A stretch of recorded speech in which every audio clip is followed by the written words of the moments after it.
I record nature sounds for a living. I don't make them from merging royalty, free soundscapes found online. I mean, literally. I haul gear out into the wilderness, set up field recorders, and capture 8 hours of wind through trees or frogs in a swamp, or whatever someone wants in their earbuds at 2:00 a.m. To sleep too. A few weeks ago, I hiked out to a stretch of forest in the Pacific Northwest.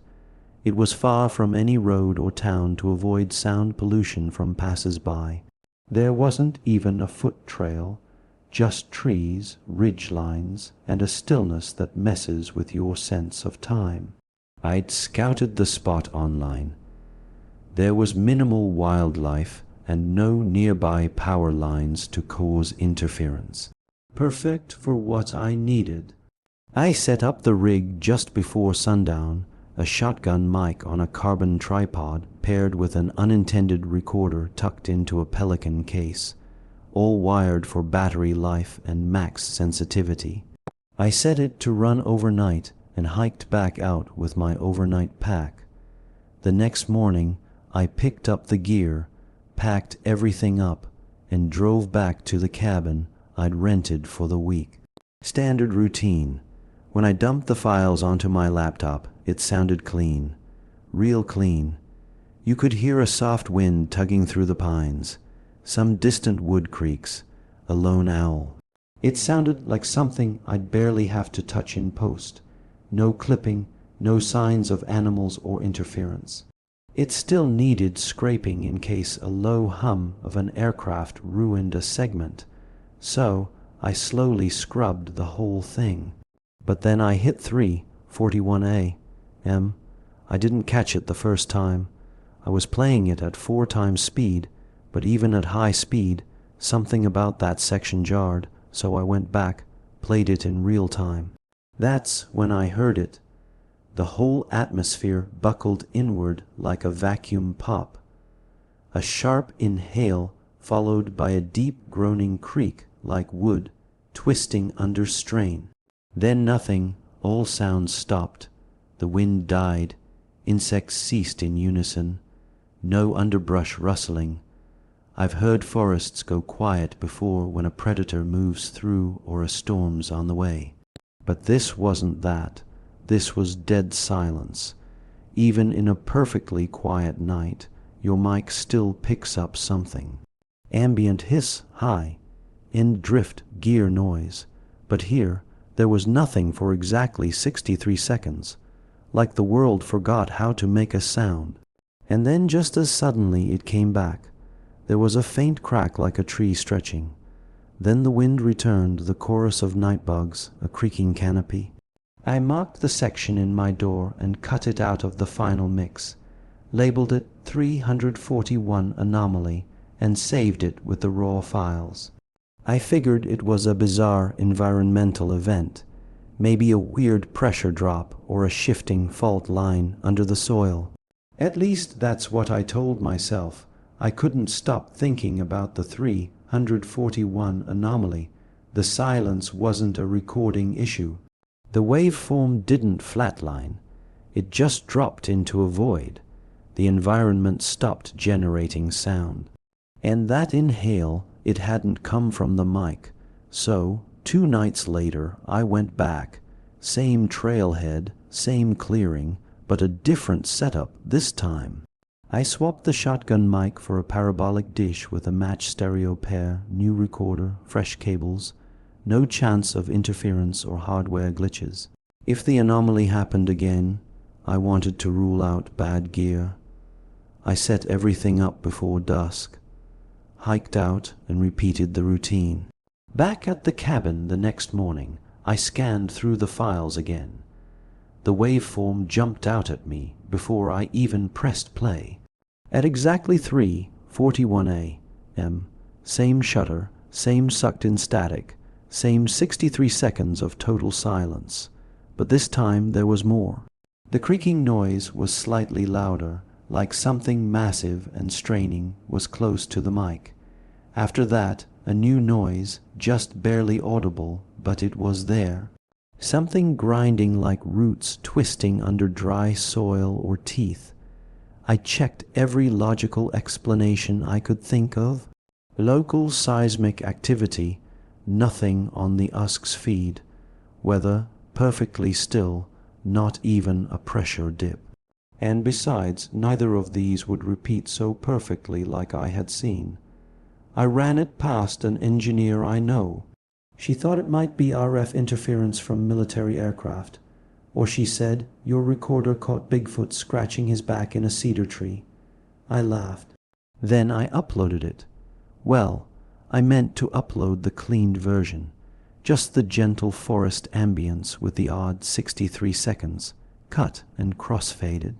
But when I packaged the files, I must have left the original by accident. The raw take with the 341 segment left intact. I've gotten my fair share of weird listener emails over the years. People claiming to hear voices in waterfalls. Someone once swore a raccoon whispered Bible verses in their sleep track. Ambient audio and overactive imaginations go hand in hand. But this one felt different. The message came from a guy named Nolan. It was a short email. No pleasantries or emojis. Just this subject, your latest upload, need your opinion. I use your app to sleep with tinnitus. Played your New Forest loop last night around 3:30. I woke up gasping. No nightmare, just this pressure in the room, like something leaned on my chest. I checked the audio file to see if anything caused this and found this screenshot attached. Let me know if you see it too. He attached a spectrogram screen grab from his player, a frequency waterfall of the 341 segment.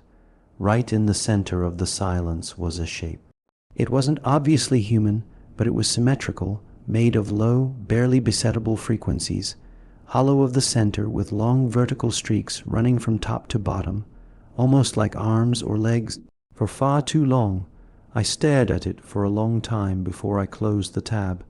Just audio periodia, like seeing faces in tree bark, I told myself and moved on. But the following emails were harder to ignore. Someone in Oregon reported that their power cut out for exactly 1 minute at 3:41 a.m., somehow attributing it to my video. Easy to dismiss as bad timing. Another said that dog barked at the speaker, then refused to enter the room where the track was playing. One woman saw all 4 of her houseplants were dead the next morning. They didn't just wilt a bit. They were fully blackened, crispy, like they'd been flash-dried. I still didn't panic, but I got curious. I reloaded the RAW file in Reaper, this time pushing deeper. Noise reduction, spectral isolation, half-speed playback, then reversed. I tried every which angle. There was more under the distortion than I'd realized. A single, deep knock. And then wet footsteps, soft, spaced far apart. Pine needles crunching under something that walked like it didn't need to.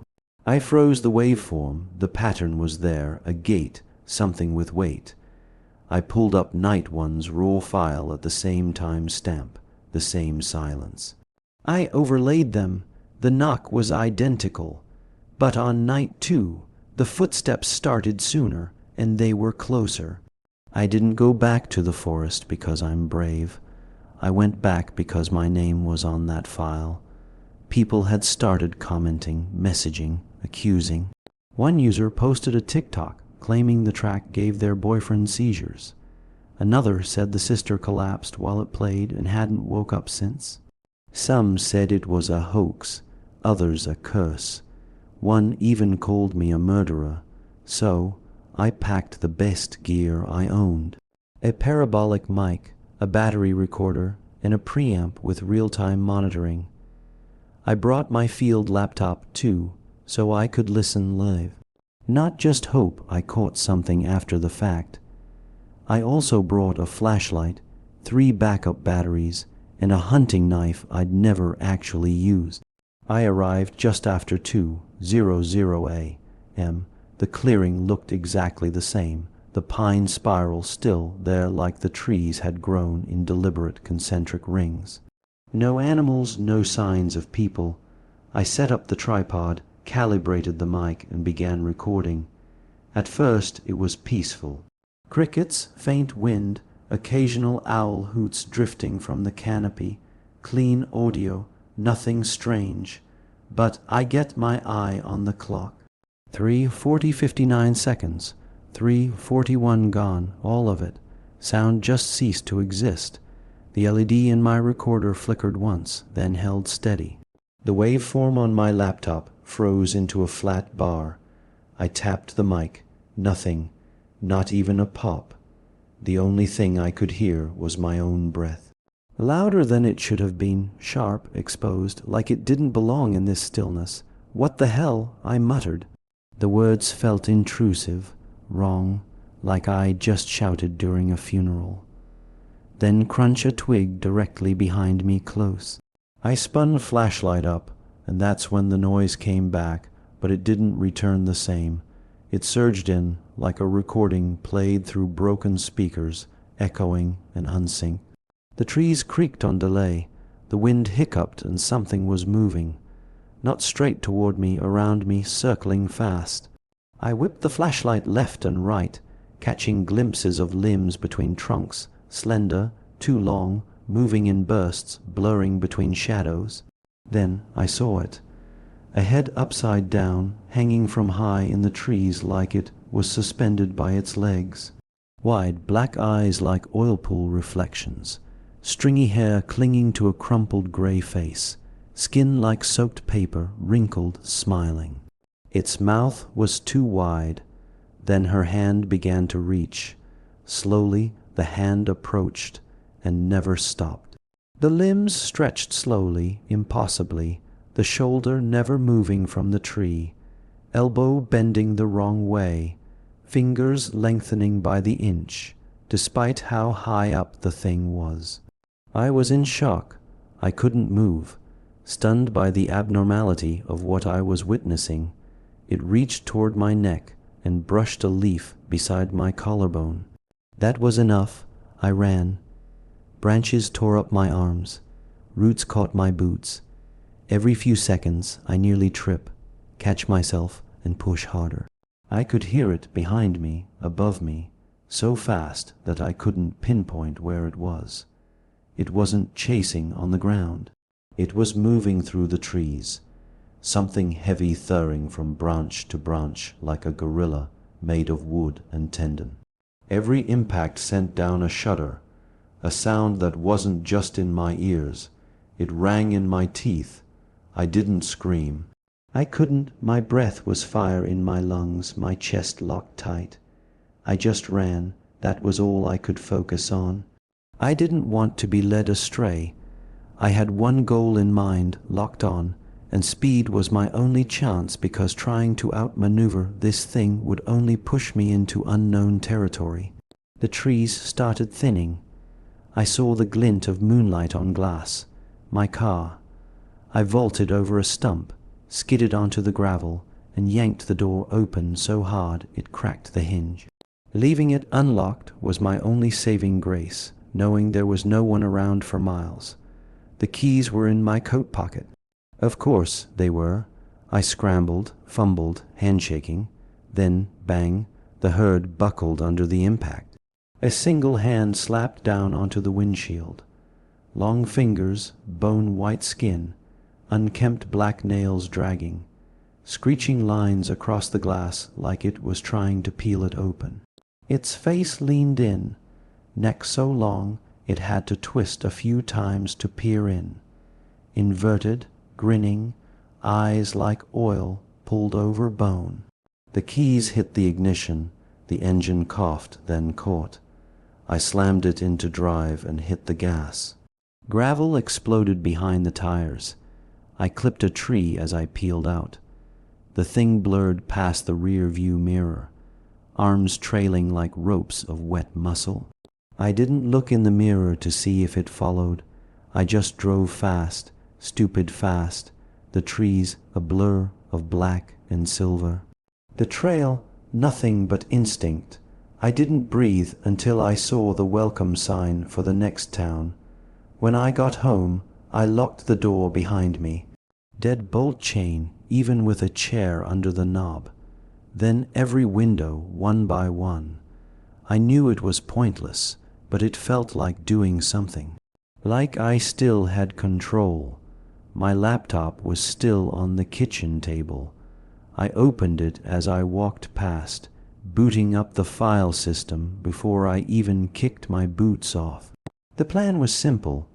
Pull the upload, scrub it from the app, maybe even write a warning, something vague that wouldn't get me laughed off the platform.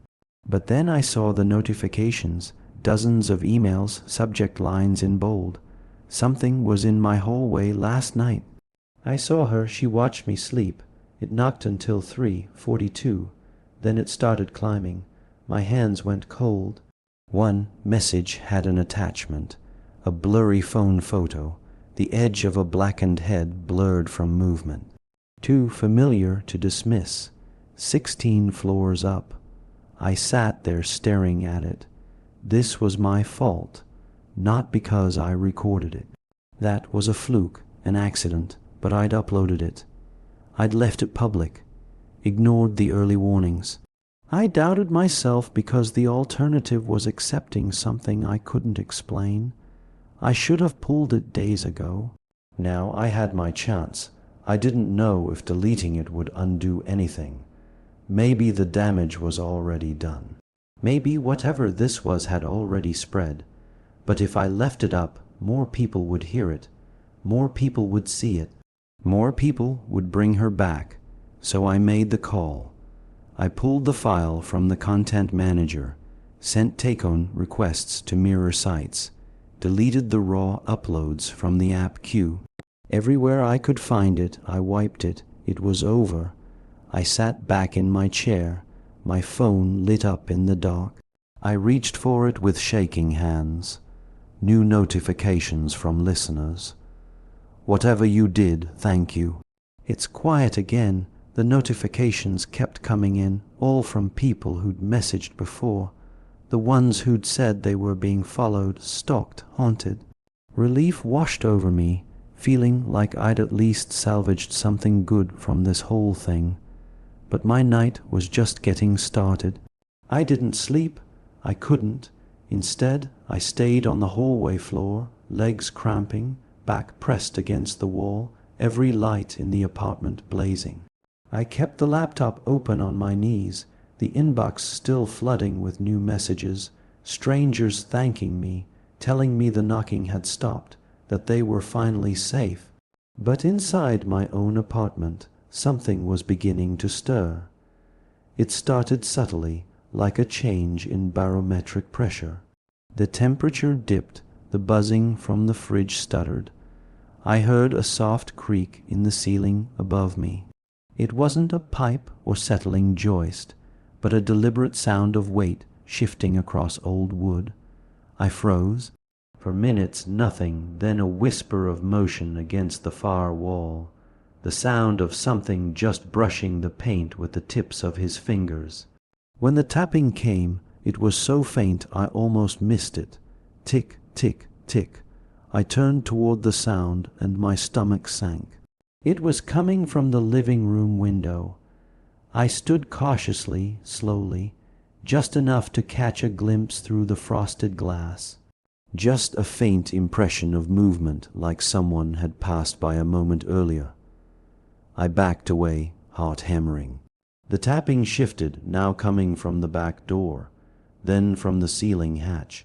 Every surface of the apartment seemed to carry the sound like a tuning fork, as if something was circling inside the walls, growing bolder by the second, testing the house for the weakest point of entry.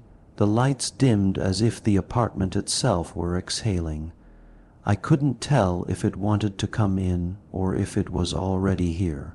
That question answered itself a moment later. The lights above me dimmed again, not in a flicker, but in a slow, deliberate pulse, like the apartment was breathing. Somewhere deep in the walls, the plaster shifted with a muffled thud.